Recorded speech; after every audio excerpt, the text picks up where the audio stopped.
harus ditegur, kasih tahu. Cuman kalau kita kan kebanyakan nggak tahu caranya ya, dan pada akhirnya malah saling menyakiti, malah bikin jauh. Padahal dalam yang sehat itu malah berkomunikasi sama lain. Jadi ini kita udah tentang berantem ya guys ya. Tapi ada nggak sih kalian punya pengalaman berantem? Coba deh satu orang cerita dulu deh. Pengalaman berantem kalian gitu. Ada yang mau cerita nggak? Pengalaman kalian berantem tuh biasanya kayak gimana? Aduh bacot. Nggak dibacot gimana gue? Seringnya sama Kak Vivien. Sama Kapien, biasa berantemin apa? Gak tau lah, kadang-kadang pagi-pagi langsung berantem aja. Lupa juga. Lupa aku seringnya tentang apa. Oh, oke oke.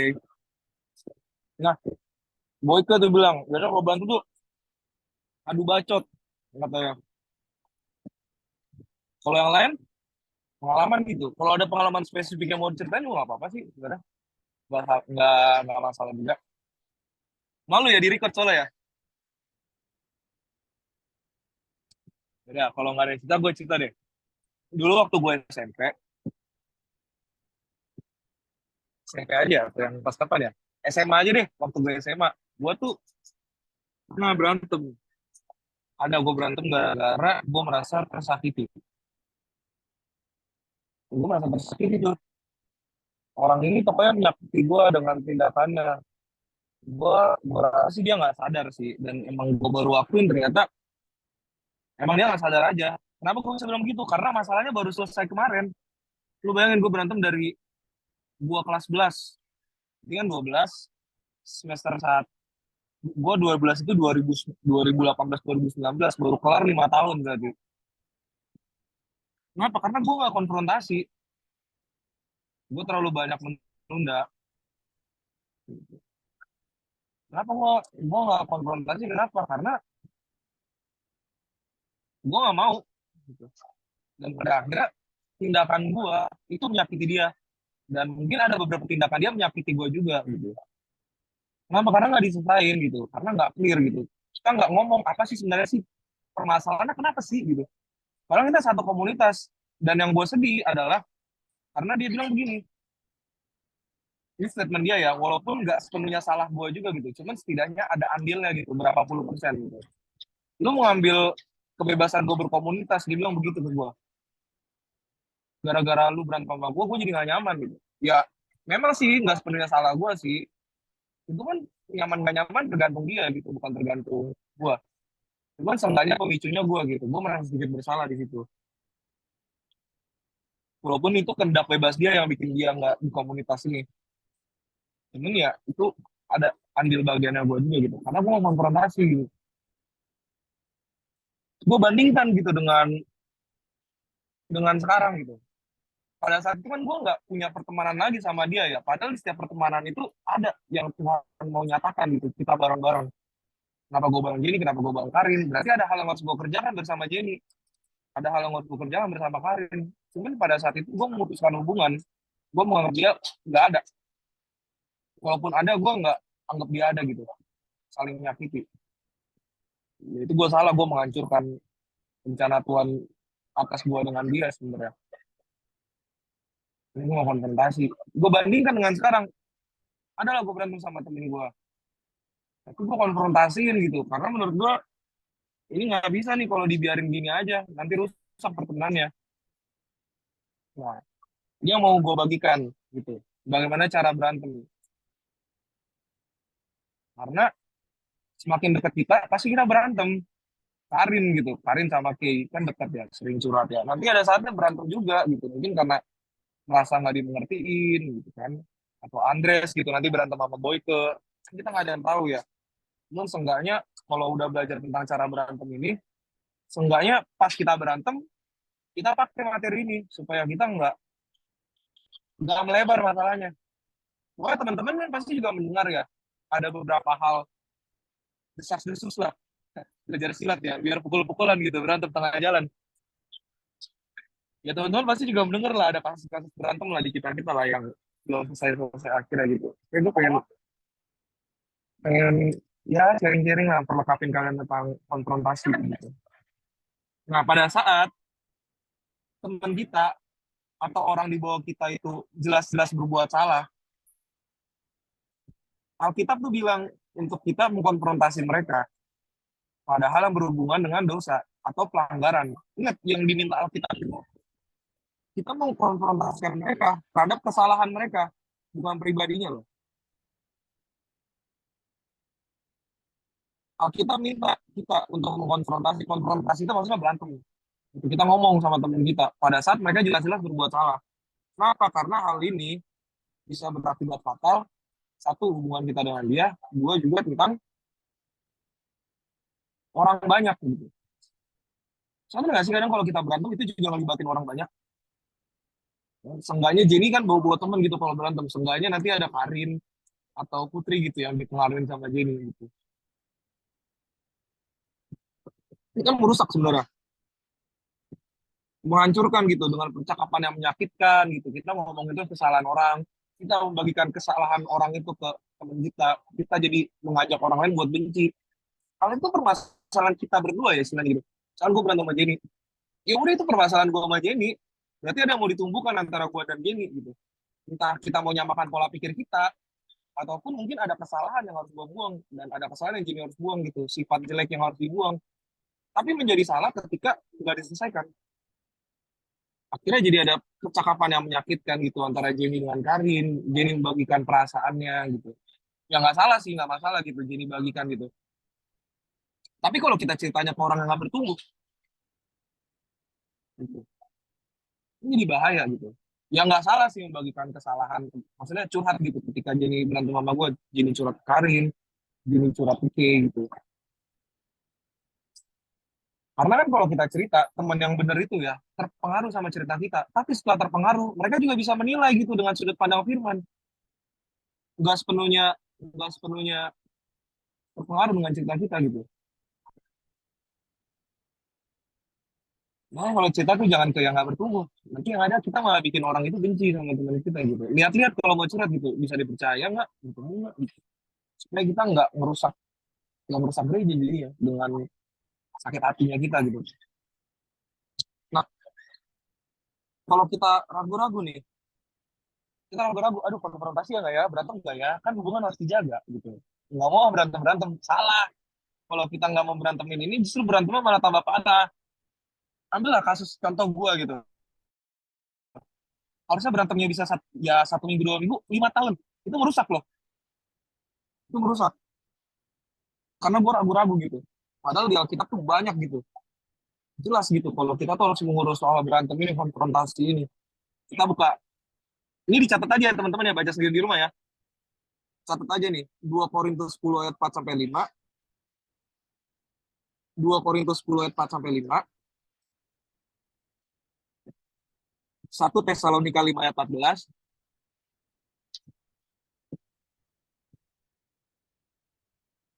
1 Tesalonika 5 ayat 14. 1 Tesalonika 5 ayat 14. 1 Tesalonika 5 ayat 14. 2 Timotius 4. 2 Timotius 4 ayat 2 sampai 4.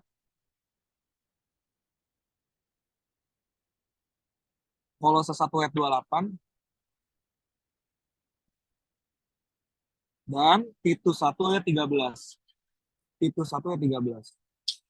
Nih, aku bacain satu aja ya. 1 Tesalonika 5 ayat 14 ya. Di sini jelas banget dibilang nih Paulus nih. Kami juga menasihati kamu saudara-saudara. Tegurlah mereka yang hidup dengan tidak tertib. Hiburlah mereka yang tawar hati. Belalah mereka yang lemah. Sabarlah terhadap semua orang. Jelas banget kita harus mengingatkan dan juga menasihati yang lemah. Jadi kalau Alkitab udah bilang ini harus dikonfrontasikan gitu, kalau kita lagi berantem gitu, apalagi ada hal yang nggak sama dari itu harus kita konfrontasikan, nggak usah ragu. Alkitab juga menganjurkan seperti itu. Justru kalau kita nggak konfrontasikan, itu malah melebar kemana-mana. Dan itu menghancurkan. Jadi berantem sama gue, nggak diselesaikan. Jadi ngomongin kesalahan gue bersama teman-teman ya. Dan itu jadi topik obrolan setiap kali ketemu gitu. Iya, kalau teman-temannya bertumbuh gitu. Kalau misalkan teman-temannya jadi nggak bertumbuh, pada akhirnya malah jadi kepengaruh, benar-benar kepengaruh. Dan akhirnya malah jadi kubu. Kubu satu sama kubu dua nih. Kubu Jenny sama kubu gua nih. Berantem nih. Kan gak enak keadaannya nanti kita kalau misal ada kubunya Jenny nanti ngobrol sendiri. Kubu gua ngobrol sendiri gitu. Kan gak enak. Nah, jangan ragu gitu. Yang harus kita ingat adalah gini. Sasaran kita ketika kita konfrontasi, ketika kita berantem, bukan kita berdebat. Bukan kita memuaskan perasaan kita dengan menyatakan kesalahan orang lain tersebut. Lu tuh begini, gini, gini. Tujuannya bukan itu. Tapi memulihkan hubungan dengan kita memberitahukan apa sih yang membuat kita sakit, apa sih kita dengar orang lain itu, apa sih yang menurut mereka kurang gitu di antara kita gitu. Tujuannya itu untuk memulihkan, bukan untuk berdebat, bukan untuk saling menyakiti.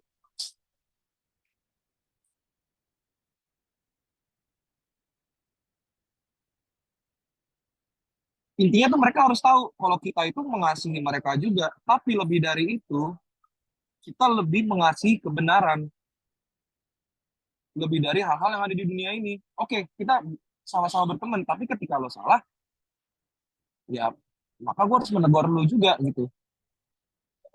Karena tindakan yang lo lakukan itu satu menyakiti gue, dua itu bisa berdampak pada teman-teman yang lain, kemudian yang lain, tiga itu udah nggak sesuai dengan kebenaran.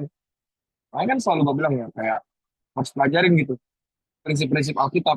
Kalau marah ya prinsip aja. Kalau cuma misalkan kesenggol ya itu nggak usah marah. Barang jatuh itu nggak usah marah. Kesenggol, luka bisa diobatin, sembuh bekasnya hilang. Piring pecah bisa dibeli lagi. Tapi kalau udah prinsip itu menghancurkan komunitas, nggak bisa. Misalkan, let's say lah kalian tiba-tiba ada yang ini nggak apa ya berdasarkan kasus-kasus di komsel kita ya, ada yang deket kan, teman-teman pasti lihat lah ada beberapa yang deket gitu kan, ya ini nggak tahu aja gue di belakang sedikit-sedikit menegur-menegur juga gitu kan, karena gue tahu kalau dibiarkan nanti bisa berantem ujung-ujungnya ada hal yang nggak enak terjadi gitu. Kan gue nggak enak sebagai pemimpin untuk menegur juga sebenarnya. Ya walaupun gue udah deket sama kalian, gue merasa dekat sama kalian dan kalian juga begitu. Tapi sebagai pemimpin gue untuk menegur itu susah. Kenapa? Karena nggak enak untuk negur itu nggak enak. Cuman yang mau ngomong harus menegur gitu. Karena ini prinsip. Belum empat dewasa jangan gitu. Gitu ya. Tujuannya bukan untuk gua ngata-ngatain orang yang gua tegur ini, tapi untuk memulihkan. Memulihkan di sini maksudnya adalah mengembalikan ke jalan yang benar, mengembalikan ke track yang benar, memulihkan hubungan. Kan kalau berantem hubungannya putus ya. Kita belajar ya langkah-langkah menuju konfrontasi yang efektif. Nah, ini ada 9 poin. Kita bahas pelan-pelan ya. Yang pertama, gini, kan pada saat kita marah, emosi kita kan mengendalikan kita ya. Ya nggak sih? Bener nggak? Coba yang denger reaction dong. Bener nggak? Pada saat kita marah, emosi yang mengendalikan kita. Coba reaction. Bener nggak?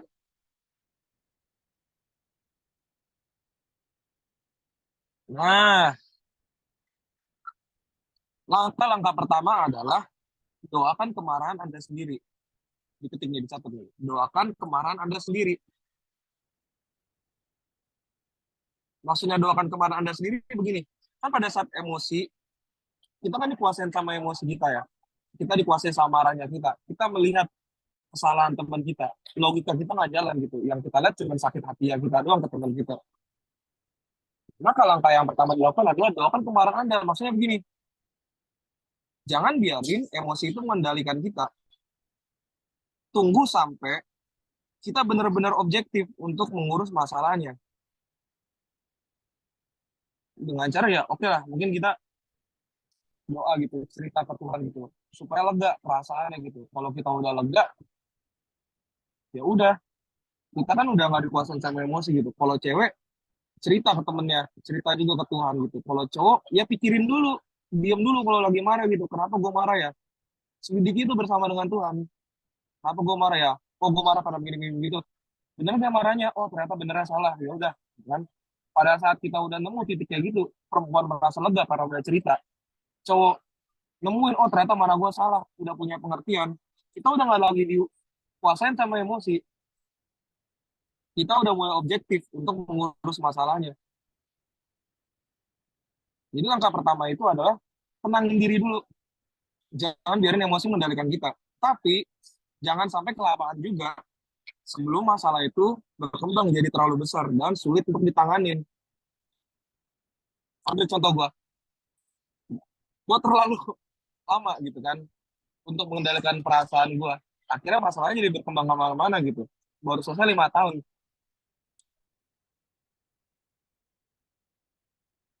Itu kan gak enak ya kalau udah kayak begitu. Maka langkah pertama, biarkan kita nggak dikendalin sama emosi kita gitu. Reda dulu, tenang dulu sampai kita bisa bersikap objektif. Baru masuk langkah dua. Jadilah orang yang lebih dulu membuat kontak. Jadilah orang yang lebih dulu membuat kontak. Kan kadang kalau kita marah, kita kan dikuasain ya sama gengsi kita gitu. Kan dia yang salah ya, kenapa gue harus ngubungin? Kan kita selalu berpikir kayak gitu. Tapi jangan kayak gitu. Jangan menunggu orang lain memulainya. Jangan jangan menunggu orang lain yang memulainya. Alkitab tuh menyuruh kita untuk meluruskan segala sesuatu. Entah kita yang menyinggung perasaan orang lain, ataupun kita yang telah tersinggung gitu. Jadi jangan tunggu teman kita yang menghubungi kita dulu. Kalau kita merasa kita udah siap nih, dan kita melihat teman kita juga udah reda emosinya nih, udah siap untuk diomongin gitu. Ya udah, jangan pertahankan harga diri, jangan pertahankan gengsi dalam hubungan. Ketika kita mempertahankan harga diri dan gengsi dalam hubungan, nggak ada hubungan. Apalagi konteksnya lagi berantem, lagi pecah hubungannya. Jadilah orang yang pertama kali memulai kontak terlebih dahulu. Nah, baru nih, kan kita udah kontakan nih, janjian nih, ketemuan. Ayo, ketemuan di Mixway. Jam sekian hari ini.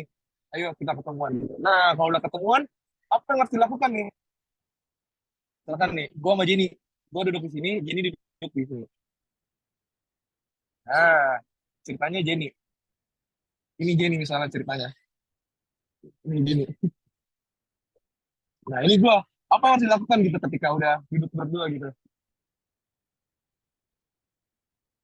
Jenny jadi teh. Kan Jenny teteh. Teteh gelis. Teteh gelis. Ya udah cici-cici cantik lah. Cek cek cek cek. Tidak lanjut ya.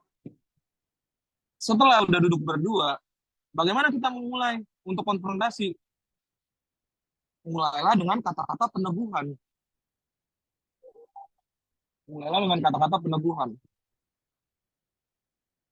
Maksudnya begini, ucapkan kata-kata kasih dan dorongan terlebih dahulu ke mereka.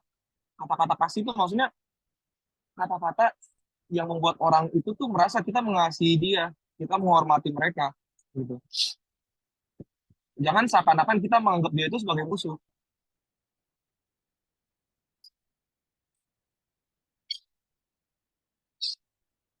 Nah, kalau udah ngomong kayak begitu, nih gue contohin ya. Pada saat itu gue berantem sama temen gue ngomong gini, ya, sorry ya, sorry ya, ini ngomongnya nggak enak nih, sorry ya keadaannya jadi begini. Cuman ya gue tahu lah, lu kan temen gue ya, kita kan udah pernah ngalamin kayak begini ya. Kita kan masih bisa tetap tenang walaupun ada gini-gini gitu. Ya gue paham lah, namanya juga kita ya masih remaja gitu, masih labil dan lain-lain gitu lah pokoknya. Pokoknya dia, gue mengucapkan kata-kata yang istilahnya tuh nggak lebay, nggak dibuat-buat, tapi menunjukkan kalau gue tuh masih mengasihi orang ini, masih menghormati dia gitu. Kalau udah ngomong kayak begitu baru, yaudah ya kita bahas ya, sorry ya ngomongnya nggak enak ya. Baru masuk di langkah 4, beritahukan kepada mereka bahwa Anda punya masalah atau pergumulan. Yang keempat, beritahukan kepada mereka bahwa kita punya masalah atau pergumulan.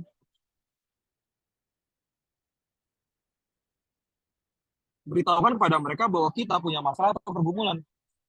Nah, setelah itu kan kita udah ngomong gitu, kata-kata peneguhan, baru kita mulai masuk ke inti pembicaraannya gitu.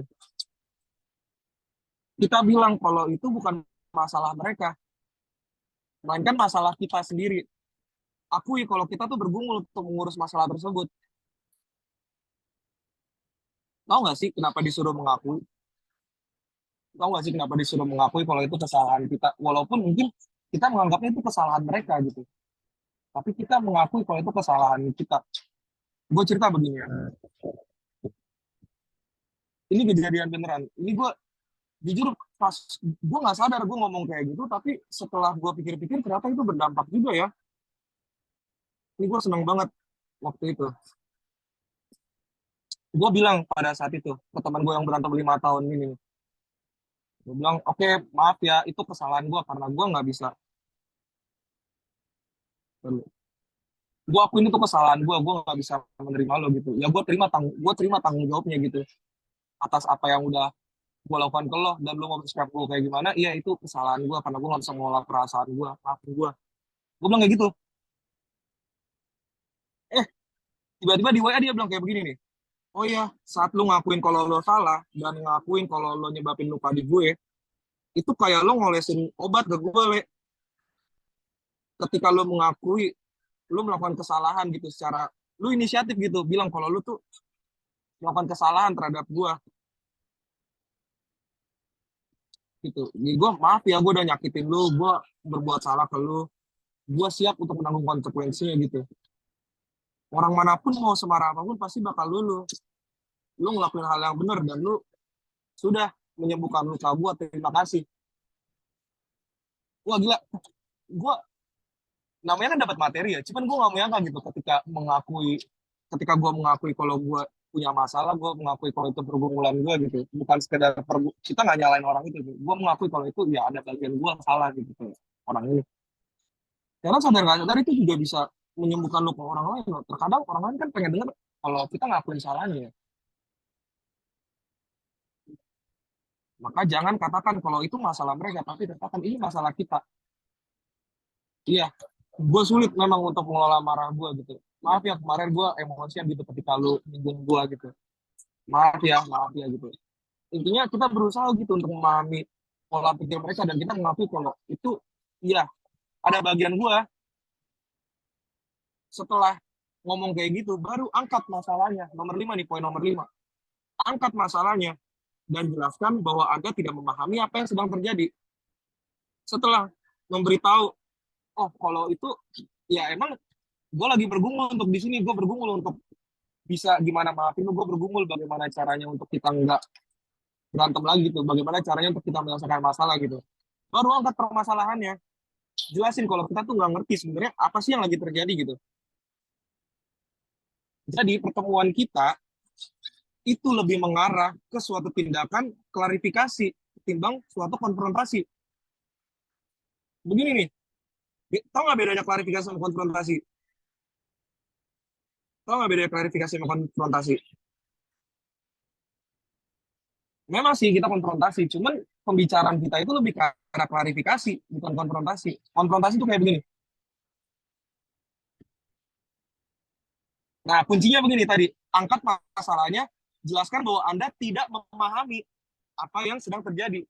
Kata kuncinya apa? Tidak memahami apa yang sedang terjadi gitu. Karena kan kita kalau ada masalah kan kita asumsi ya. Kita berpikir dengan sudut pandang kita, kenapa dia ngelakuin begini ya? Terus kita punya pikiran-pikiran, dia ngelakuin begini ya karena emang dia tuh begini orangnya. Oh, karena tuh dia begini. Nah, kan itu belum tentu benar kan? Tapi kadang asumsi kita jadikan kebenaran. Itu yang bikin kita jadi benci. Permasalahan jadi makin lebar. Nah, jadi isi pertemuan kita itu lebih ke arah klarifikasi. Kita tanya, emang lu nih contoh gue ya, lu kenapa sih kemarin bohong sama gue? Kalau lu dari awal lu emang begini, kenapa lu ngomong dari awal? Kenapa lu bohong kemarin? Itu ada gua tanya kayak gitu. Bandingkan sama kayak lu bohong kemarin sama gue, lu bohong sama gue kemarin, gue tanya begini lu nggak jawab jujur gitu. Apa sih mau lo? Itu konfrontasi. Tapi kalau klarifikasi begini, pertanyaannya, gue bingung nggak? Kan kemarin lu bilang ke gue, kalau lu tuh begini begini begini, begini, tapi kenapa pada saat itu lu bohong? Emang lu beneran nggak begini begini begini pada saat itu? Beda kan? Klarifikasi sama konfrontasi kan? Ketika kita klarifikasi, kita tuh mempertanyakan tindakan mereka. Kita bingung, kok lu begini sih? Kita meminta penjelasan. Bedakan sama konfrontasi. Konfrontasi itu langsung, lu salah. Gitu. Kasih mereka peluang gitu. Setelah mereka menjelaskan, kasih peluang untuk mereka membantah. Dan izinkan mereka untuk menjelaskan sendiri permasalahan mereka. Setelah kita tanya, kasih mereka peluang untuk membantah pertanyaan kita. Gitu. Oh enggak, gua tuh kemarin begini, begini, begini, begini, gitu. Maksud gua tuh begini, begini, begini, begini, gitu. Kita dengerin gitu, jelasin penjelasan mereka gitu. Kita izinin mereka untuk menjelaskan permasalahan mereka, sudut pandang mereka ke kita pada saat lagi berantem sama kita. Kalau udah denger aja, jangan siapin jawaban. Denger aja dulu. Fokus pada sasaran untuk menjelaskan masalah yang sebenarnya. Duduk perkara kita bareng-bareng ini bukan untuk saling berantem, tapi untuk menjelaskan masalah yang sebenarnya. Dengan cara tadi bertanya, klarifikasi gitu kan. Nah, setelah kita mendengarkan mereka, setelah kita bertanya, baru tahap ke-6 nih.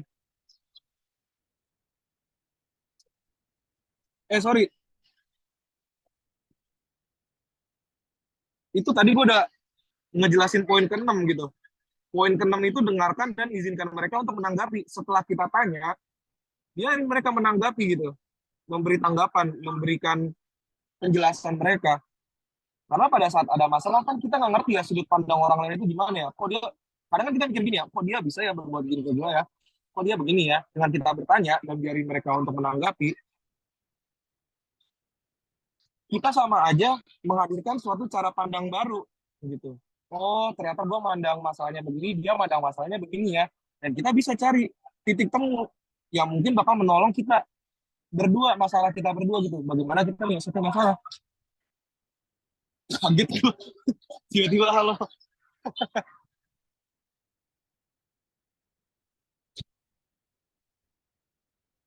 Nah, kalau udah kayak begitu, setelah kita nemu, oh ternyata maksud dia tuh begini, oh ternyata maksud gua tuh begitu. Udah kan dibahas kan, obrolannya kan. Udah nemu titik temunya tuh, oh ternyata lu maunya begini, gua maunya begitu. Ya udah, kita sama-sama.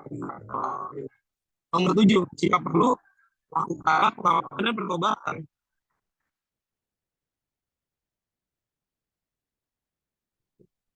Nah, begini maksudnya, hubungkan masalah yang kita lagi koreksi dengan jati diri mereka dalam Kristus. Begini nih maksudnya. Setelah mereka memberikan penjelasan ke kita, ya kita tanggapin juga. Tapi tanggapinnya ya dengan pengertian yang kita punya gitu. Makanya kan di poin nomor 1 itu kan, kalau lagi marah jangan konfrontasi, biarin kita tenang dulu. Jadi firman menguasai pikiran kita. Jadi pada saat kita konfrontasi, kita membahasnya itu bukannya masalah sakit hati kita, tapi kita ngajelasin. Gitu. Setelah dengerin penjelasan dari mereka, ya kita kasih tahu gitu, oh, gue tuh begini karena kalau lo ngelakuin kesalahan-kesalahan begini tuh, lo menyakiti gue, lo tuh begini, lo tuh begitu, gitu. Kita kasih tahu teman kita kan buat salah kan, dan dia nggak tahu dia buat salah kan. Dengan kita ngasih tahu kesalahan teman kita itu, setelah kita mendengarkan klarifikasi, kita sama aja lagi membantu mereka untuk berubah. Kalau di bahasa di materinya ini, bukan masalah sedang Anda koreksi dengan jati diri mereka dalam Kristus. Mereka kan di posisi mereka nggak tahu kalau mereka salah. Dengan kita memberitahukan kesalahan mereka, itu jadi masukan untuk mereka. Dan mereka pasti pikir ulang, dan itu ada perubahan dari mereka. Oh ternyata gue masih salah di sini ya, ternyata gue masih begini ya. Bener juga ya kata sekali nih ya, ternyata gue masih begini-begini. Jadi gue berubah. Kita sedang membantu mereka menemukan jati diri mereka dalam Kristus. Jadi, jangan sudahi pertemuan kita sampai kita memberikan pengampunan dan masalah-masalah kita yang kita obrolin ini udah jelas dan terpecahkan. Jangan sampai isi pertemuan kita itu nggak ada hasilnya. Hasilnya apa? Satu, ada pengampunan. Kita bisa mengampuni orang itu dan orang itu mengampuni kita. Dua, masalah-masalahnya udah jelas dan terpecahkan. Jelas dan terpecahkan itu maksudnya tahu ini hubungan mau dibawa kemana. Kita lanjut temenan atau gimana. Kalau pada saat itu pada saat itu ya, ini yang berantem sama 5 tahun ini ya, penyelesaiannya adalah ya udah kita tuh temenan, tapi ada batasan-batasan gitu. Kita udah harus dekat dulu gini gitu, ya udah gak apa-apa gitu. Dan kita memulihkan. Nanti juga ada saatnya nanti dipertemukan lagi untuk dekat. Cuma saat itu tiba ya udah kita temenan biasa. Itu nomor 7. Nomor 8, berkompromilah pada gagasan-gagasan. Namun jangan kompromikan keyakinan-keyakinan dan prinsip-prinsip alkitabiah. Suara gue kayak Robert. Halo? Masih nggak? Halo? Enggak ya? Sorry ya. Ini nih, poin penting nih nomor 8 nih. Berkompromilah pada gagasan-gagasan. Namun jangan kompromikan keyakinan-keyakinan dan prinsip-prinsip alkitabiah. Oke, gue ambil contoh begini. Kompromi sama gagasan, tapi jangan kompromi sama keyakinan-keyakinan dan prinsip-prinsip alkitabiah. Begini, kita ambil kasus suka-sukaan ya. Prinsip Alkitab adalah jangan pacaran sebelum 4 dewasa. Gitu kan. Tapi pada saat gue konfrontasikan gitu, ya gue bilang begini, ya suka-sukaan mah nggak masalah sih, tapi yang nggak wajar itu jadian. Kan gue kompromi gitu, gue membiarkan kayak ya udah nggak apa-apa suka-sukaan deh, tapi jangan pacaran. Lihat bedanya kan? Itu baru contoh di pacaran gitu. Lo nanti di masalah berantem-berantem lainnya gitu. Gue kompromi. Pada saat gue sakit hati, gue nggak mau jadi dia temen. Tapi kata kita, ya gue harus temenan gitu. Tapi gue belum bisa percaya. Kenapa ya? Karena percaya itu sulit. Nggak mungkin gue bisa berhubungan sama orang yang nggak bisa gue percaya gitu. Tapi makanya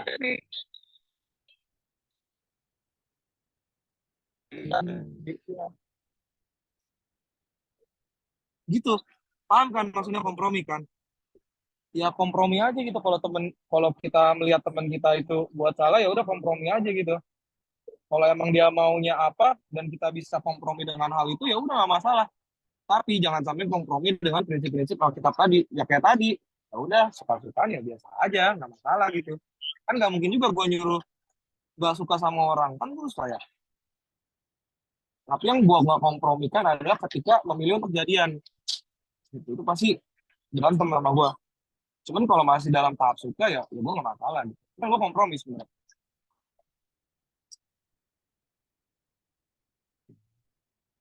Kenapa harus kompromi?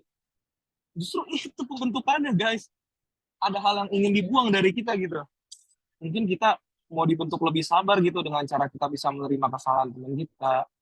Kita berusaha memahami posisi teman kita. Itu titik pembentukannya. Supaya kita tuh lagi dilatih untuk jadi orang yang sabar. Kita tuh lagi dilatih untuk jadi orang yang bisa mengampuni. Caranya gimana? Ya begini sebenarnya. Ada kompromi-kompromi sedikit gitu. Cuman jangan kompromi hal-hal yang tidak sesuai dengan prinsip Alkitab. Gitu ya. Nomor 8. Paham nggak nomor 8? Gimana? Sampai sini dulu. Ada yang ngerti nggak? Ada yang ngerti nggak? Ada yang nggak ngerti nggak? Coba kalau paham kasih reaction dong. Kalau paham kasih reaction. Sampai poin 8 nih. Kasih reaction kalau paham. Halo, suara gue kedengeran nggak sih? Guys, paham nggak guys? Coba kasih reaction kalau paham. Paham kok. Oke. Oke, sama Andres gimana nih? Gede ya. Lanjut ya poin terakhir ya.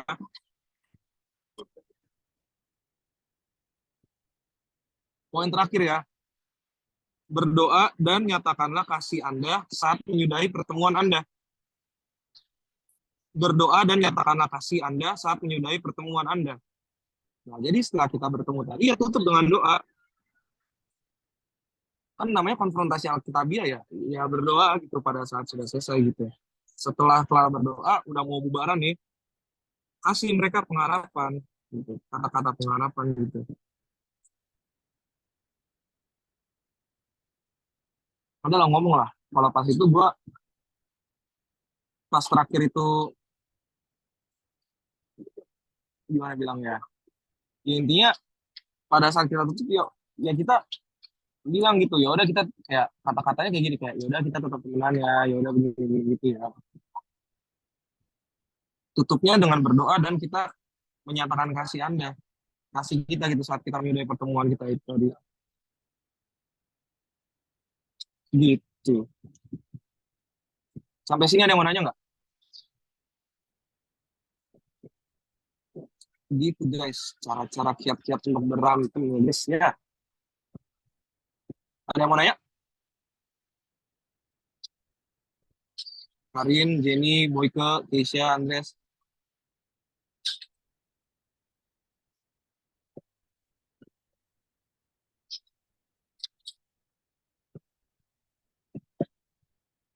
Udah?